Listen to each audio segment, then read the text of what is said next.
मित्रांनो, तुमचं पुन्हा एकदा GB स्टोरी टेलर या यूट्यूब चॅनलवर स्वागत आहे। आजच्या आपल्या गोष्टीचं नाव आहे हनुमान भक्ताचा सत्य अनुभव। लेखक जयेश झोमटे। पण गोष्ट सुरू करण्याआधी जर कोणी या चॅनलवर पहिल्यांदाच आलेले असाल तर त्यांनी या चॅनलला सबस्क्राईब करायला विसरू नका। चला तर मग अजिबात वेळ न घालवता गोष्टीला सुरुवात करूया।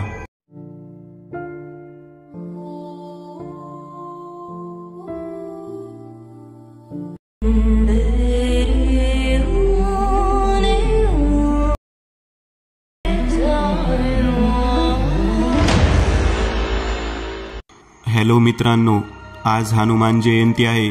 तर मित्रांनो, आज ह्या शुभ दिवशी सर्व प्रिय संकटमोचन हनुमान भक्तांसाठी हनुमान भक्ताला आलेल्या दैवी प्रचितीचा साक्षात बजरंगबलीने आपल्या भक्ताला ऐन संकटात येऊन त्याला कशा प्रकारे वाचवलं आहे हे मी तुम्हाला ह्या सत्य अनुभवात सांगणार आहे।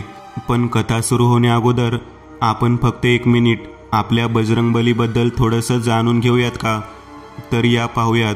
शक्ती आणि बुद्धीचा सर्वोत्तम संगम असलेल्या आपल्या लाडक्या बजरंग मामांची जयंती या वर्षी मंगळवार 23 एप्रिल 2024 रोजी साजरी केली जात आहे। ज्योतिषशास्त्रानुसार श्री बजरंगबलीचा जन्म 85,58,112 वर्षांपूर्वी चैत्र शुद्ध पौर्णिमेला चित्रा नक्षत्र मेष राशीच्या संयोगात कैथल जिल्ह्यात सकाळी 6:03 अंजनी मातेच्या पोटी झाला होता। त्यामुळे चैत्र शुद्ध पौर्णिमा हनुमान जयंती म्हणून साजरी केली जाते। बजरंगबलीबद्दल असं म्हटलं जातं की या कलियुगातल्या कलियुगाची सीमा जेव्हा अंतिम टोकाला स्पर्शेल, मानवाच्या मनात चांगुलपणा कदापि उरणार नाही, तो महापापी होईल। लोक पैशासाठी खुलेआम खून चोरी करायला सुरुवात करतील, रक्ताच्या नात्याला कलंक फासेल, लोक स्वतःच्या माता बहिणींवर सुद्धा हवस भागवायला कमी पडणार नाहीत, लोक देवाला नाही सैतानाला पूजू लागतील, धर्मावर अधर्म विजयी ठरेल। त्याच वेळेस त्या कली राक्षसाचा जन्म होईल आणि त्या कलीला रोखण्यासाठी श्री विष्णू कल्की अवतार घेऊन पृथ्वीवर येतील। एक भयंकर असा महासंग्राम घडेल। दैत्य असुर राक्षसांविरुद्ध कल्की पुरुष लढा देतील।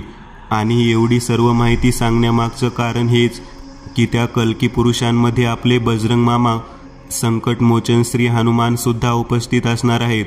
व एक आश्चर्यचकित करणारी गोष्ट अशी की तोपर्यंत बजरंगबली ह्या पृथ्वीवर गंधमादन पर्वतावर राहत आहेत। पण ह्या ऐकीव माहितीत किती सत्यता आहे ते मात्र मला ठाऊक नाही। तर चला मित्रांनो, आता सत्य अनुभवाला सुरुवात करूयात। सदर सत्य अनुभव माझ्या आजीने म्हणजेच रुक्मिणीबाईंनी मला ऐकवला आहे। आजीच्या सांगण्यानुसार आजोबा सरकारी पोस्टवर कामाला होते, म्हणूनच त्यांची वेगवेगळ्या ठिकाणी बदली होत असायची। असंच एकदा आजोबांची बदली 1997ला लातूर जिल्ह्यात झाली होती। सरकारमार्फत त्यांना राहण्यासाठी एका बंगलो सोसायटीमध्येच एक बंगला राहायला मिळाला होता। तर मित्रांनो, आजी सांगतात की आमच्या बंगल्या बाजूलाच एक नवं दाम्पत्य नुकतंच राहायला आलं होतं। त्यांच्यासोबतच हा भीतीदायक अनुभव घडला होता।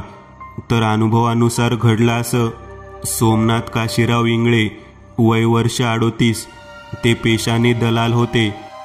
त्यांच्या परिवारात बायको लक्ष्मी सोमनाथ इंगळे वय वर्ष 32 गृहिणी होत्या। सोमनाथरावांना प्रथम एक मोठी मुलगी कोमल वय वर्ष 12, ती 3री येथे शिक्षण घेत होती व दुसरा लहान मुलगा दक्षेश वय वर्ष 9, तो 1ल्या इयत्तेत होता। तर असा हा सोमनाथरावांचा सुखी परिवार होता। पण लवकरच या सुखी परिवारावर एक अनाहूत संकट गिरट्या घालत येणार होतं। ज्या संकटापासून इंगळे परिवार अनभिज्ञ होता। सोमनाथरावांचा परिवार बंगल्यात शिफ्ट होऊन 2 आठवडे उलटून गेलेले। ह्या 2 आठवड्यांमध्ये लक्ष्मीबाईंची माझ्या आजींशी चांगलीच ओळख जमली होती। असाच एप्रिलचा महिना सुरू होता। एके दिवशी शुक्रवार सकाळी 9 वाजेच्या सुमारास माझ्या आजी व लक्ष्मीबाई दोघेही घरातले किराणा सामान संपले असल्याने बंगलो सोसायटीपासून जरा दूर असलेल्या एका किराणा स्टोअरवर सामान आणायला गेल्या होत्या. लक्ष्मीबाईंच्या सोबत त्यांचा मुलगा दक्षेश व मुलगी कोमल सुद्धा होती. लक्ष्मीबाई व माझ्या आजी दोघीही सामान घेण्यात व्यस्त होत्या, तर कोमल, दक्षेश दोन्ही भावंड किराणा स्टोअरपासून जरा पुढे एकमेकांसोबत कैच खेळ खेळत होते. असंच खेळता खेळता दक्षेशने चेंडू कोमलच्या दिशेने फेकला, पण कोमलच्या हातून चेंडू निसटला व थेट मागे जात जरा दूर असलेल्या रस्त्यावर जाऊन पडला. कोमल चेंडू जिथे पडला होता तिथे पोहोचली. तिने खाली पडलेला चेंडू हाताने उचलला. चेंडू उचलताच तिच्या नजरेस खालच्या रस्त्यावर 5 रुपयाचं नाणं पडलेलं दिसलं. त्या नाण्याच्या बाजूलाच झेंडूच्या व सूर्यफुलाच्या भगव्या आणि पिवळ्या रंगाच्या पाकळ्या पडल्या होत्या. सेम हुबेहूब तसंच दृश्य रस्त्याच्या दोन्ही तर्फे दिसत होतं. असं वाटत होतं की काही वेळा अगोदर ह्याच रस्त्यावरून एका मैताची राम नाम सत्य हैच्या घोषात अंत्ययात्रा चालत गेली असावी व हे सर्व नाणे त्या अंत्ययात्रेत उधळले गेले असावेत. लहानग्या कोमलने तो 5 रुपयाचं नाणं उचललं. तोच पुन्हा तिची नजर थोडी दूर गेली.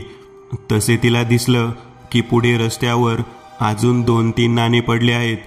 कोमलने पैशाच्या लालसेने पुढे पडलेले ते 5 रुपयाचे नाणे सुद्धा उचलले. एवढे पैसे मिळाल्याने तिला चांगलाच आनंद झाला होता. ताई, कोमलच्या कानांवर पाठीमागून दक्षेशची हाक आली. तसे तिने ते 5 रुपयाचे 2 नाणे पटकन आपल्या फ्रॉकच्या खिशात ठेवले. पण दक्षेशने आपल्या बहिणीला ते 5 रुपये उचलताना पाहिले होते. ताई, तू खाली पडलेले पैसे उचललेस का? आईने सांगितलं आहे ना की खाली पडलेल्या वस्तूंना हात नाही लावायचा म्हणून. दक्षेशला आपल्या आईचे चांगले बोल आठवण येत होते. कोमलला त्याचं बोलणं ऐकून भीती वाटली की हा आता आईला जाऊन आपलं नाव सांगेल. ए छोटू, तुला चंपा हवाय का? कोमलने मार खाण्याच्या भीतीपोटी दक्षेशला चंप्याचं आमिष दिलं आणि ते बिचारं पोरगं त्या आमिषाला भुललं गेलं. दक्षेशने चंप्यासाठी जोरजोरात होकारार्थी मान हलवली. ठीक आहे, आपण दोघे नंतर कधीतरी एकटे दुकानात येऊ, मग मी तुला चंपा घेऊन देईल. पण आईला काही सांगायचं नाही, चालेल? आपल्या ताईच्या बोलण्यावर दक्षेशने विश्वास ठेवत होकारार्थी मान हलवली. लक्ष्मीबाई व माझ्या आजीचं सामान घेऊन झालं होतं. तसेही मंडळी पुन्हा आपल्या घरी परतले. पण लक्ष्मीबाईंना एका गोष्टीची कल्पनाही नव्हती की कोमलच्या एका घोडचुकीने त्या आपल्या समवेत अजून काहीतरी त्यांच्या मागोमाग पिच्छा करत चालत आलं होतं. त्या 5 रुपयाच्या श्रापित नाण्यांमुळे इंगळे कुटुंबियांच्या घरात एका अभद्र, अघोरी, क्लिष्ट अशा तामसी शक्तीला आयतेच आमंत्रण मिळालं होतं.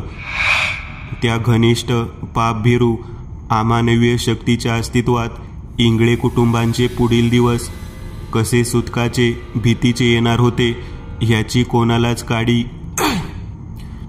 कोणालाच काडी इतकीही कल्पना नव्हती.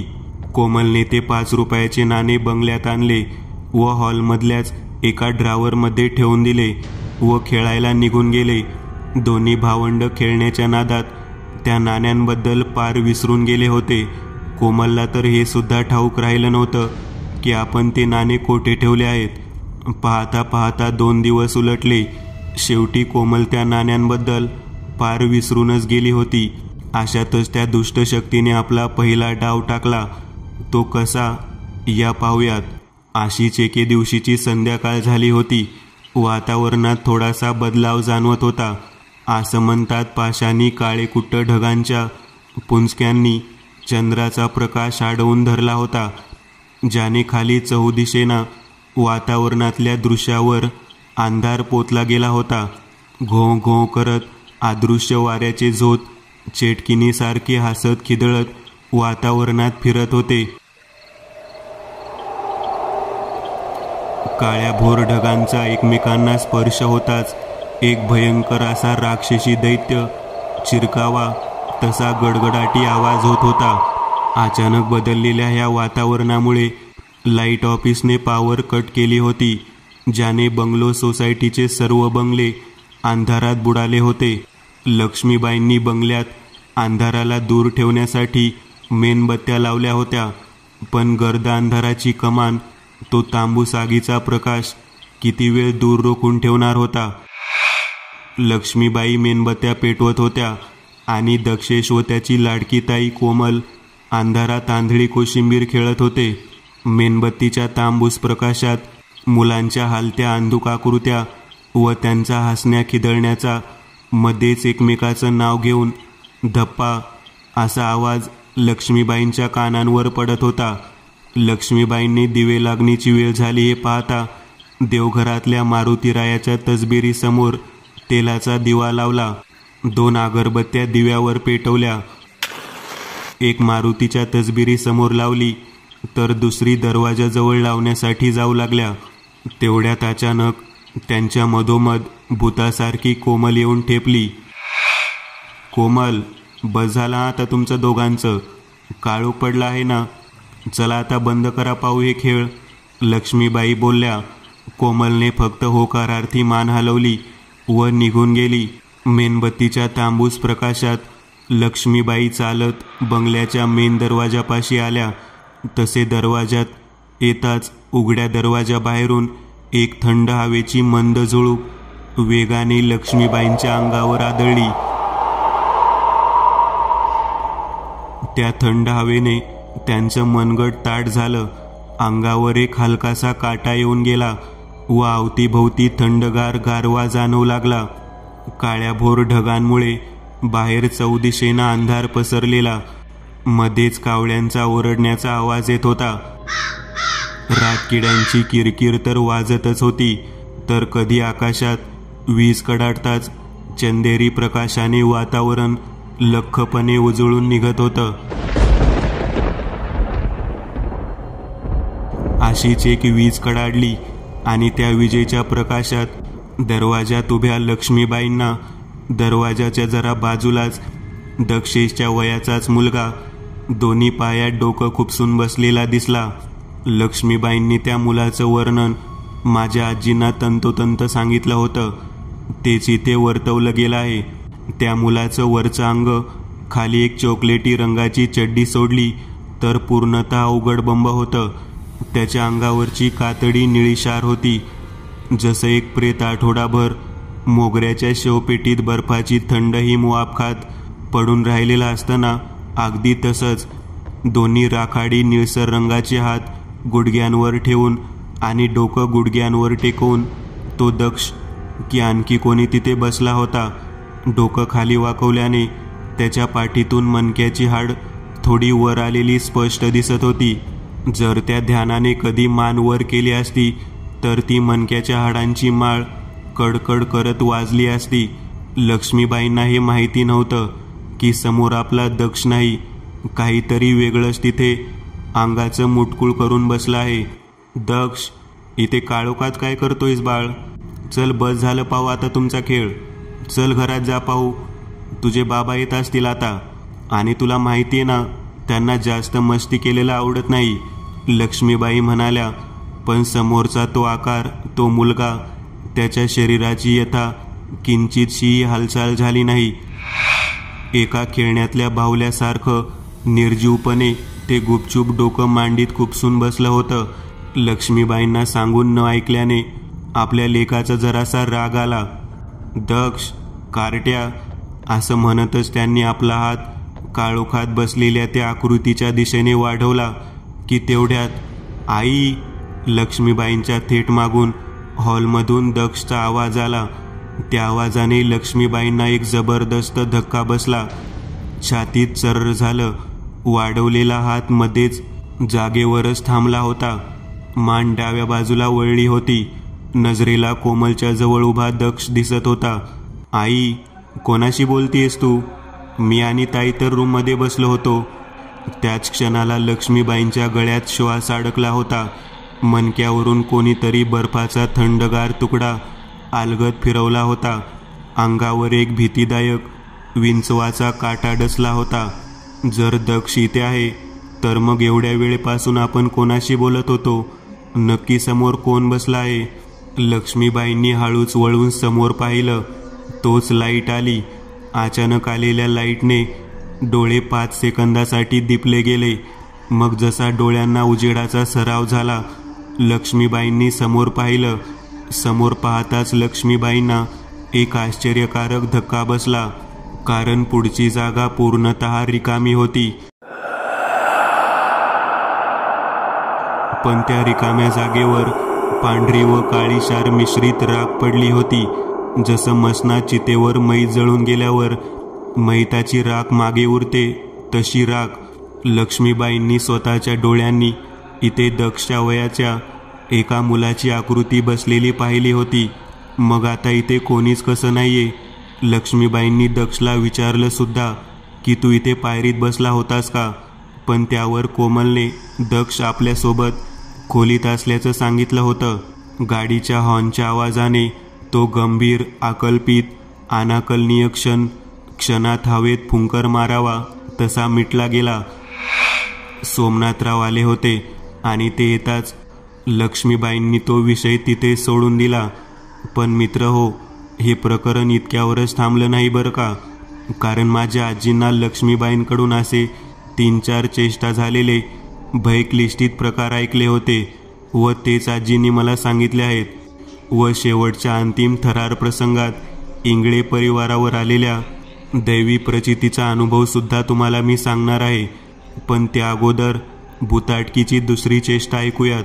लक्ष्मीबाईंना झालेला तो भास होता की सत्य होतं कोणास ठाऊक, पण हे प्रकरण इतक्यावरच थांबलं नव्हतं. हा भास आभासाचा खेळ असाच सुरू राहिला होता. एके दिवशी मध्यरात्री 4:15ला सोमनाथरावांना लघुशंकेनिमित्त जाग आली. बेडवरून उठून ते खोलीच्या दरवाजापाशी आले. मग दरवाजा उघडून बाहेर आले. आता ह्या क्षणाला पूर्णतः बंगल्यात एक अनामिक, गूढ, विलक्षण शांतता पसरली होती. सोमनाथरावांच्या डोळ्यांवर गाढ झोप असल्याने त्यांनी हॉलमधली लाईट पेटवली नव्हती. सर्व हॉल गर्द, गूढ अंधारात बुडाला होता. ऐन गरमीत सुद्धा हॉलमध्ये गारवा जाणवत होता. ह्या गारव्याची जाणीव जरा वेगळीच होती. हा साधारण गारवा वाटत नव्हता. हा गारवा त्वचेतून थेट मांसात, मग हाडांत घुसत होता. सोमनाथराव हॉलमधून चालत बाथरूमच्या दिशेने जात होते. तसे त्यांना दिसलं की किचनमध्ये तपकिरी रंगाचा मंद बल्ब जळत आहे आणि त्या बल्बच्या उजेडात एक स्त्री पाठमोरी उभी आहे. त्या स्त्रीच्या अंगावर एक सफेद साडी आणि सफेद रंगाचा ब्लाऊज होता. सोमनाथरावांच्या डोळ्यांवर झोप होतीच, पण त्या झोपेत सुद्धा त्यांना त्या स्त्रीचे काळपट त्वचा भाजल्यासारखे हात दिसले होते. आणि तिची ती उंची, लक्ष्मीबाई तर 4.5 फूट उंचीच्या होत्या आणि या स्त्रीची उंची 5.5 फूटपेक्षा जास्त होती. दोन्ही हात सैल सोडून ती अगदी ताठ उभी होती. सोमनाथरावांच्या डोळ्यांवर असलेल्या झोपेमुळे त्यांनी जास्त विचार केला नाही. सोमनाथरावांना वाटलं आपली बायकोच असेल व ते बाथरूमला निघून गेले. काही वेळाने ते बाथरूममधून बाहेर आले तेव्हा सुद्धा किचनमध्ये तो पांढरा प्रेताळ आकार तसाच पाठमोरा उभा होता. कपड्यांच्या दुकानामध्ये जे निर्विकार, निर्जीव हालचाल करणारे पुतळे ठेवले जातात, तसेच तो स्त्रीचा आकार अगदी स्तब्ध उभा होता. सोमनाथराव बेडरूममध्ये जायला निघाले तेवढ्या त्या स्मशान शांततेत, त्या मध्यरात्रीच्या समयी तो बेलचा आवाज बंगल्यातल्या हॉलमध्ये प्रत्येक कानाकोपऱ्यात हवेसारखा शिळ घालत घुमला होता. इतक्या रात्री कोणाला असेल? सोमनाथरावांनी अद्याप सुद्धा हॉलमधली लाईट लावली नव्हती. काळोखातच ते वावरत होते. सोमनाथराव दरवाजाजवळ आले. दरवाजाला असलेल्या मॅजिक आईवर एक डोळा ठेवून त्यांनी बाहेर पाहिलं. बाहेरचा पिवळ्या रंगाचा दिवा जळतच होता आणि त्याच पिवळ्या उजेडात बाहेर कोणीही दिसत नव्हतं. शेवटी सोमनाथरावांनी दरवाजा उघडला. आत उभे राहूनच डावी आणि उजवीकडे पाहिलं, पण त्या अंधाऱ्या रात्रीशिवाय बाहेर कोणीही नव्हतं. ही रात्र जणू सोमनाथरावांची मज्जा घेत चेष्टेचा अघोरी खेळ खेळत होती. कोणीच नाही. मग बेल कोणी वाजवली? सोमनाथराव स्वतःशीच म्हटले. जर कोणी चेष्टा मस्करी करत असेल या विचाराने ते 2 मिनिटे दरवाजा उघडा ठेवून तिथेच उभे राहिले, पण कोणीच येईना. सोमनाथरावांनी दरवाजा लावला. पुन्हा रूमच्या दिशेने जाऊ लागले. चालताना त्या अंधारात आपल्या व्यतिरिक्तही कोणीतरी वावरत आहे असा भास मनाला होत होता. एक क्षण असाही आला की सोमनाथरावांच्या मागून तो प्रेताळ देहाचा लहान मुलगा दुडू धावत डावीकडून उजवीकडे निघून गेला. अंधारात गायब झाला. सोमनाथरावांना नक्की आपल्यासोबत काय घडत आहे हेच कळायला मार्ग उरला नव्हता. तसा त्यांचा कधी भूताखेतांवर विश्वास नव्हता. म्हणतात अमानवीय शक्ती भित्र्याला घाबरवतात, पण जो मनुष्य त्यांच्या चेष्टेला घाबरत नाही, जो त्या परिस्थितीत सुद्धा धीर एकवटून सुद्धा ताठ उभा असतो, त्याला या शक्ती जास्त त्रास देत नाहीत. सोमनाथरावांचं सुद्धा तसंच होतं. ते चालत बेडरूममध्ये आले तसे त्यांना दिसलं की बेडवर लक्ष्मीबाई झोपल्या आहेत आणि त्यांच्या अंगावर तपकिरी रंगाची साडी होती. इतक्या साडी बदलली सुद्धा, सोमनाथराव स्वतःशीच म्हणाले आणि रात्र खूप झाली असल्याने पुन्हा झोपी गेले. अंधाऱ्या रात्रीचा तो भीतीचा प्रहर तेवढ्या वेळेपुरता का असेना पण समाप्त झाला होता. दुसऱ्या दिवशी सकाळी ही घडलेली घटना सोमनाथरावांनी एकट्यात का असेना लक्ष्मीबाईंना सांगितली. त्यावर लक्ष्मीबाई जराशा घाबरल्या होत्या, कारण त्यांच्याकडे सुतकाची मैतात घातली जाणारी सफेद रंगाची साडी मुळीच नव्हती जी त्या स्त्रीने घातली होती. सोमनाथराव कामानिमित्त दिवसभर बाहेर असायचे आणि लक्ष्मीबाई आपल्या 2 लेकरांसोबत त्या अनामिक शक्तीच्या अस्तित्वात वावरत होत्या. घरात घडल्या जाणाऱ्या चेष्टेचे प्रकार आता दिवसेंदिवस वाढतच चालले होते. इतके की दक्षेशला किचनमध्ये सफेद साडी घातलेली बाई दिसली होती. अमानवीय शक्ती या लहान मुलांना घाबरवायचं काम अगदी चोखपणे करत असतात, कारण लहान मुलांचं काळीज हे जास्तीत जास्त भित्र असतं. दक्षेशला त्या बयेने आपलं हिडीस अभद्र थोबाडाचं दर्शन घडवलं होतं. दक्षेशने आपल्या आईला रडत रडत का असेना पण तो भयावह चेहऱ्याचं वर्णन सांगितलं होतं. तो म्हणाला होता की ती अर्धा चेहरा जळालेली बाई माझ्याकडे दात ओठ खात पाहत होती. तिच्या डोळ्यांजागी लेझरप्रमाणे लाल विस्तवधारी डोळे होते. लक्ष्मीबाईंना ठाऊक होतं की लहान मुलं भीतीपोटी कधीच खोटं बोलणार नाहीत. एके संध्याकाळी कोमलला सुद्धा आपल्या लहान भावाच्या वयाचा मुलगा बंगल्याच्या टेरेसवर असलेल्या कठड्यावरून खाली उडी मारताना दिसला होता. पण कोमल जेव्हा कठड्यापाशी पोहोचली तिने भीत विस्फारलेल्या नजरेने खाली पाहिलं तेव्हा खाली कोणीही नव्हतं. अमानवीय शक्तीने आपल्या अस्तित्वाचे पुरावे इंगळे परिवारापुढे मांडून ठेवले होते. लक्ष्मीबाईंना खात्री पटली होती की हा बंगला झपाटलेला आहे. ह्या बंगल्यात एक बाईचा व एका लहान मुलाचा आत्मा वावरत आहे.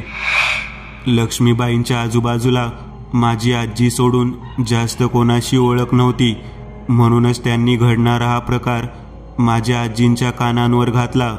आजीला सुद्धा हा प्रकार ऐकून भीती वाटली होती, पण घाबरून काय होणार होतं ह्यावर उपाय करायला हवा होता, नाहीतर परिणाम भयंकर ठरणार होते. पण ह्या 2 सामान्य स्त्रिया काय करणार होत्या? नाही त्यांच्याकडे दैवी शक्ती होती आणि नाही कोणी बाबा भगत ओळखीचा होता. लक्ष्मीबाईंनी एक वेळ सोमनाथरावांना ही बाब सांगायचं ठरवलं होतं, पण त्यांचा स्वभाव अगदी कडक होता. त्या आपल्या नवऱ्याशी जरा बिचकूनच वागायच्या, म्हणूनच त्यांनी हा प्रकार त्यांना सांगायचं टाळलं होतं. परंतु ते म्हणतात ना, संकट जरी कितीही शक्तिशाली असलं तरी त्यावर तोडगा म्हणून मार्ग हा असतोच. त्या अमानवीय शक्तीच्या अस्तित्वाने घरात कायमच नकारात्मकता जाणवत असायची. त्या अमानवीय शक्तीने जणू घरातल्यांवर मायाविनी चढवली होती की खाण्यात पिण्यात देवभक्तीत मन लागत नव्हतं. घरात देवाचा फोटो असला तरी देवावर विश्वास बसतच नव्हता. असाच एकदा शनिवारचा दिवस होता. माझ्या आजींनी लक्ष्मीबाईंना व त्यांच्या 2 मुलांना घेऊन बाजूच्या एका हनुमान मंदिरात पाया पडायला नेलं होतं. मंदिरात मारुतीरायाची लाल रंगाची मूर्ती होती. गळ्यात रुईच्या माळेचा हार घातला होता. प्रसन्न चेहऱ्याने मारुतीराया आपल्या भक्तांकडे पाहत होते. घरात जाणवणारा अप्रसन्न वातावरण आणि ह्या मंदिरात जाणवणारं प्रसन्न वातावरण ह्यात किती फरक होता. मनावरचा सर्व ताण कसा क्षणात गळून पडला होता. लक्ष्मी, आज शनिवार आहे, मारुतीरायाचा दिवस आहे. तू एक काम कर, देवाला नवस घाल की तुझ्या घरातली पीडा बाहेर काढ म्हणून. त्या बदल्यात तुला मारुतीरायाला काहीतरी द्यावं लागेल. आजींच्या म्हणण्यानुसार लक्ष्मीबाई, दक्षेश, कोमल तिघांनीही मारुतीरायाला हात जोडले. लक्ष्मीबाईंनी पूर्णतः मनाने नवस केला की देवा, आमच्या घरात दबा धरून बसलेल्या त्या दुष्ट शक्तीला बाहेर काढ. त्या बदल्यात मी तुला 1 किलो बुंदीचे लाडू चढवील. दर्शन घेऊन ही सर्वजण मंदिरातून बाहेर पडली. मग लक्ष्मीबाई व माझ्या आजी काही घरगुती सामान घेण्याकरिता त्याच किराणा स्टोअरवर आल्या. असं मानलं जातं की देवापुढे जर पूर्ण मनाने मदत मागितली तर तो परमार्थ भक्ताच्या रक्षणासाठी काही ना काही पाऊल नक्कीच उचलतो. आजी व लक्ष्मीबाई दोघीही किराणा स्टोअरवर आल्या तेव्हा त्यांना दुकानदाराच्या बायकोकडून एक आश्चर्यकारक व तेवढीच भीतीदायक अशी गोष्ट कळाली की 15 दिवसांअगोदर बाजूलाच एका इमारतीत राहणाऱ्या बाईने आपल्या 5 वर्षाच्या मुलाला विष देऊन व स्वतःला जाळून घेत आत्महत्या केली होती. व आत्महत्याचं कारण हे होतं की त्या बाईचं मानसिक संतुलन थोडं ठीक नव्हतं. त्यातच तिचे कित्येक तरी पुरुषांसोबत लफडे होते. नवऱ्याला जेव्हा तिच्या लफड्यांबद्दल कळलं तेव्हा त्या दोघांचा वाद झाला. रागाच्या भरात नवऱ्याने मी तुला सोडतो असं बोलत घरातून तो बाहेर पडला. तो वापस आलाच नाही. मग 5 दिवसांनी रात्रीच्या वेळीच ह्या बाईने आपल्या 8 वर्षाच्या पोराला मॅगीमध्ये विष मिसळून खायला दिलं आणि मग स्वतः अंगावर रॉकेल ओतून पेटून घेतलं. आणि ताई, त्या दोन्ही मायलेकाच्या अंत्ययात्रेवर उधळलेल्या पैशांची नाणी 3-4 जणांनी उचलली होती. त्या माणसांना भीतीदायक अनुभव आले आहेत. आणि त्या दुकानवाल्याच्या बायकोने सर्वात शेवटी हे सुद्धा सांगितलं की मी तुमच्या मुलीला अंत्ययात्रा इथून गेल्यावर 1-1.5 तासानंतर रस्त्यावरून नाणी उचलताना पाहिलं होतं. लक्ष्मीबाईंना हे ऐकून चांगलाच धक्का बसला व रागही आला. रागाच्या भरात त्यांनी कोमलच्या 2-3 कानशिलीत लगावल्या. पण ती दुकानदाराची बायको मध्ये येत बोलली, भाभी, तिला मारू नकोस. त्यापेक्षा लवकरात लवकर ते नाणे तिने घरात कुठे ठेवले आहेत ते विचार आणि त्या नाण्यांना देवाच्या दानपेटीत टाकून द्या, नाहीतर ती सटवी कायमची तुमच्या घरातच राहायची. लक्ष्मीबाईंनी फक्त होकारार्थी मान हलवली व त्या लागलीच कोमलला घेऊन बंगल्यावर आल्या. माझ्या आजी सुद्धा त्यांच्या बरोबरच होत्या. आजींनी मला सांगितलं की त्या दिवशी आम्ही कोमलला घेऊन घरी गेलो आणि आम्ही तिला नाणे कुठे ठेवले आहेत ते विचारले. शेवटी संतापलेल्या लक्ष्मीबाईंनी तिच्या अजून 3-4 कानशिलीत लगावल्या. तेव्हा कुठे जाऊन कोमलची स्मृती ट्यूबलाईट पेटली व तिच्या लक्षात आलं की हॉलमधल्या एका टेबलाच्या ड्रॉवरमध्ये ते नाणे तिने ठेवले आहेत. आजी सांगतात की आम्ही ते 5 रुपयाचे 2 नाणे ड्रॉवरमधून बाहेर काढले. आम्हाला वाटलं की ही नाणे आता देवाच्या दानपेटीत टाकले की आम्ही सुटलो. पण आमचा तो विचार व सत्यता ह्यात खूपच फरक होता. रस्ता दिसत होता तितका सोपा मुळीच नव्हता. आम्ही ते नाणे हाती घेतले आणि इकडे दक्षेश व कोमल दोघांच्या अंगात वारं भरलं.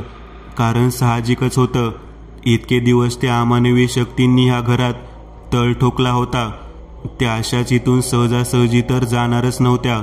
आई, ह्या दोघी बघ आपल्याला बाहेर काढतायत. 12 वर्षाच्या कोमलच्या तोंडून एक मुलाचा आवाज आला. कोमलचं सर्व शरीर अगदी काठीसारखं ताठ होतं. तिच्या बाजूलाच दक्षेश उभा होता. त्या लहान मुलाच्या ओठावर जे कुत्सित हसू उमटलं होतं ते माझ्या आजी कधीच विसरल्या नाहीत. काय ग भवाने, आम्हाला हाकलते काय? दक्षेशच्या तोंडून तो स्त्रीमय आवाज आला. लक्ष्मीबाईंचा तो आवाज ऐकून पायापासून ते मेंदूपर्यंत सर्व शरीर कापून उठलं होतं. भयाने नेत्रांच्या कडा इतक्या विस्फारल्या होत्या की आतील बुबळं टोकावर आली होती. बाहेरच पडतील असं वाटत होतं. माझ्या सोनुल्या, कोणी आपल्याला बाहेर काढणार नाही हा, मी आहे ना. दक्षेशच्या तोंडून चिरकस आवाज बाहेर पडला. रेडिओतून खरखर बाहेर पडावी तसा तो आवाज होता. दक्षेशला झपाटलेलं ते ध्यान लाडात बोलत होतं, पण ते आवाज छातीत कळ उठवणाऱ्यांमधलं होतं. लक्ष्मीबाईंची तर भीतीने गाळण उडाली होती. मेंदू बधीर झाला होता. मेंदू बधीर झाला जात हालचाली गोठल्या होत्या. पण माझ्या आजी खेड्यापाड्यात वाढलेल्या, त्यांना या असल्या प्रसंगातून जाण्याचा अनुभव होता. आता त्यांनाच काहीतरी करणं भाग होतं. शेजारी धर्म निभवण्याची हीच खरी वेळ होती. आजींना ठाऊक होतं, भूत देवाला घाबरतात. देवाची काहीतरी वस्तू आता भेटायला हवी. लक्ष्मीबाईंच्या घरातलं देवघर आजींना ठाऊक होतं. आजी लागलीच हालचाल करत देवघरात आल्या. समोर हनुमानाची तसबीर होती. तसबिरीत संकटमोचन हनुमान, डाव्या हातात संजीवनी पर्वत, तर उजव्या हातात गदा घेऊन एक पाय जरासा वर करून उभे होते. आजींनी हनुमानाच्या मूर्तीकडे पाहताच त्यांच्या मनातली भीतीची मात्रा कमी झाली.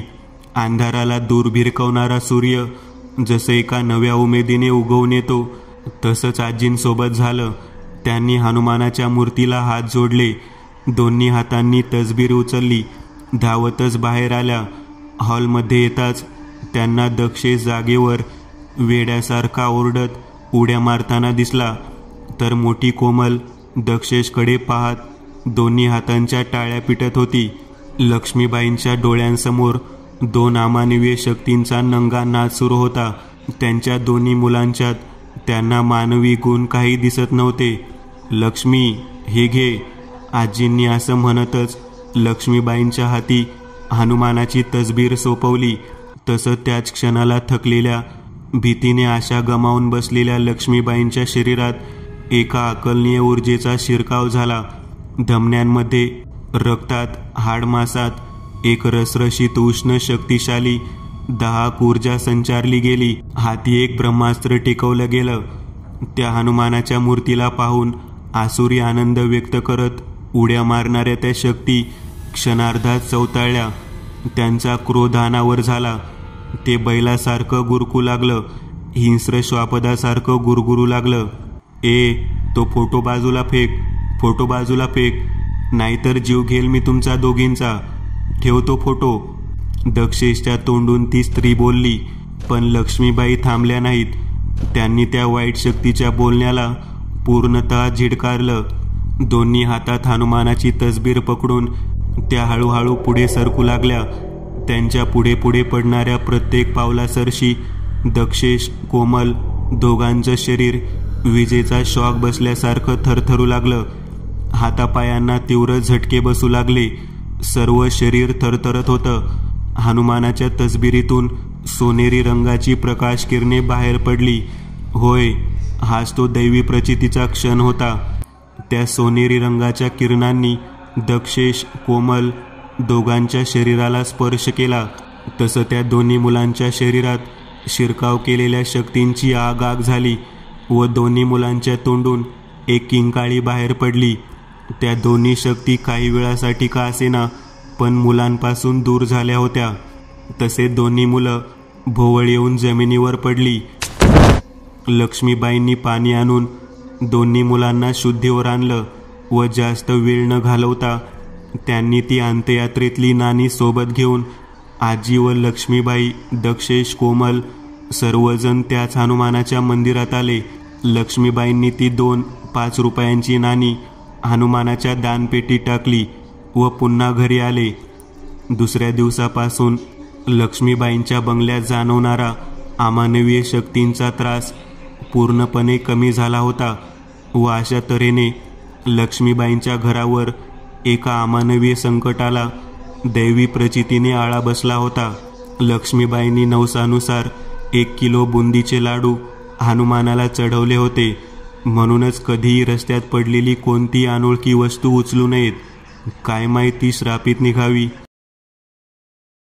मित्रांनो, आज पुरतं एवढंच. तुम्हाला जर काही गोष्ट आवडली असेल तर नक्की लाईक करा.